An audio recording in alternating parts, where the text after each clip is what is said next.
Hey everyone, Jen, your health and wellness coach, returning to you with another recipe from scratch. So today I'm making a Crockpot Whole30 chili. It could be considered paleo if you use ground turkey in it. This, for example, I'm using ground beef. I like to trade off between ground turkey and ground beef depending on how I'm feeling. This particularly is 1 pound, and it is 93% lean ground beef. So as soon as this is done cooking thoroughly, I'm going to transport it over to the crock pot with the remaining ingredients. So I shall return. I know many of us, especially myself, I know I can speak for myself, have difficulty with cutting vegetables or fruit. So I like to use this Cuisinart little food chopper, and it does a beautiful job with just a couple of buttons.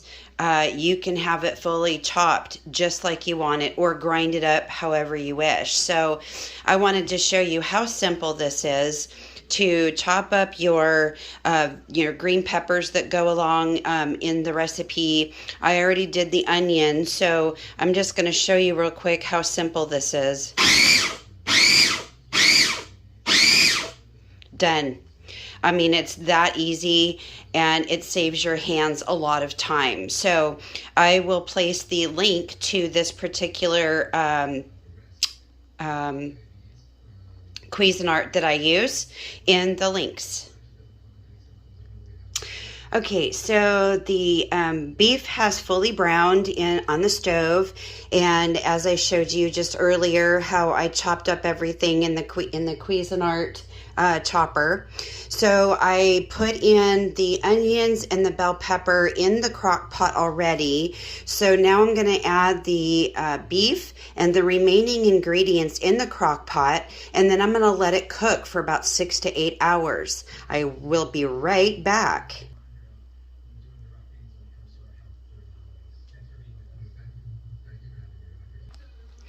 Okay, so now I've added everything into the crock pot, and I'm going to give it a nice stir so that everything is fully blended.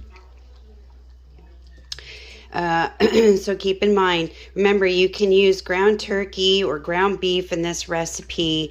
To make it the Whole30 though, ground turkey is what you'll want. If you want to follow like a paleo plan, then ground beef is off the table. But for those of you who are not doing full paleo and you want to indulge in some ground beef, that's great.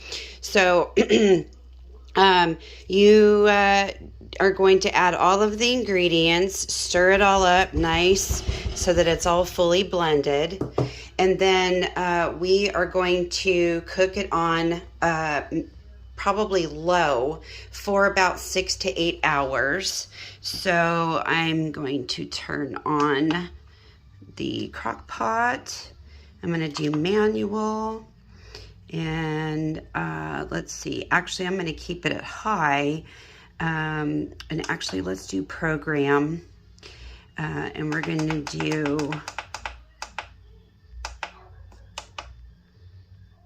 8 hours, and we're going to enter. It's on high, and then we're going to enter it and let it cook. So I'm just going to place the top on it, and it's going to cook, and it's going to start smelling so good in this house. So how easy was this recipe? Extremely easy. So for those of you busy parents, put it together in the morning before you go to work. Let it cook all day. If you are going to be gone longer than 6 to 8 hours, then put it on low. And you could cook for up to 10, 12 hours if you wanted it on low. That's how easy it is. It's so delicious. Now, another alternative that you can add to this, if you're not following paleo, you can add some dark red kidney beans in there if you want. This is a beanless chili. So more close to the Whole30 paleo, except for the fact that I put beef in this instead. So, like I said, there's different alternatives that you can do to this chili to customize it to how you want it.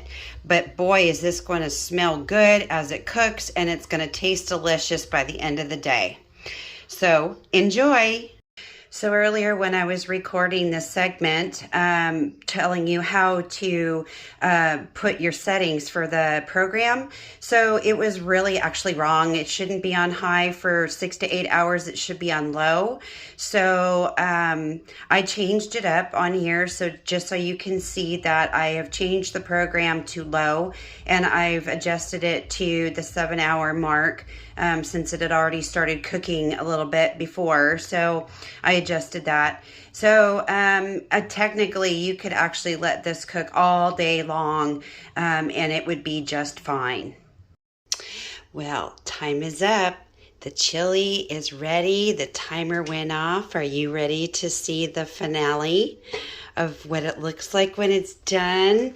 Oh my gosh. Oh, I wish you guys had smell-o-vision. This smells so incredibly good. Oh, looky there.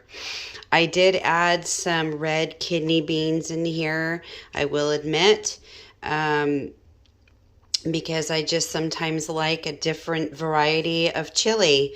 Sometimes I like beanless chili, sometimes I like it with, but this time I felt like having some beans.